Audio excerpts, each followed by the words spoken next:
Hi, ഇനി നമുക്ക് വാർദ്ധക്യത്തിലേക്ക് കടക്കുന്ന സ്ത്രീകളെക്കുറിച്ച് സംസാരിച്ചാലോ? ശബ്ദം കുറഞ്ഞു പോകുമ്പോഴും അർത്ഥം ഏറ്റവും ശക്തമാകുന്ന കാലമാണിത്. അവർ പഠിച്ചത് പുസ്തകങ്ങളിൽ നിന്നല്ല, ജീവിതം തന്നെയാണ് അവരുടെ ഗുരു. നഷ്ടങ്ങളും സഹനങ്ങളും അവരെ മൗനത്തിൽ പോലും സംസാരിപ്പിക്കുന്നു.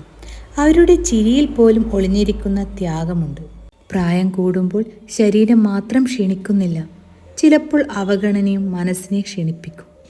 ജീവിതം പഠിപ്പിച്ച പാഠങ്ങൾ ഒന്നൊന്നായി തീർന്നപ്പോൾ അവർ പതുക്കെ നിശബ്ദമായി.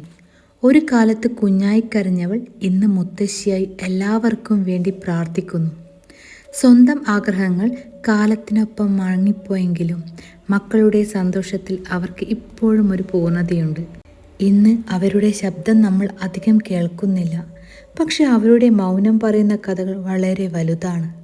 ഒരു സ്ത്രീയുടെ ജീവിതം അവസാനിക്കുന്നത് മരണത്തിലല്ല, അവൾ വളർത്തിയ മനുഷ്യരിലാണ്.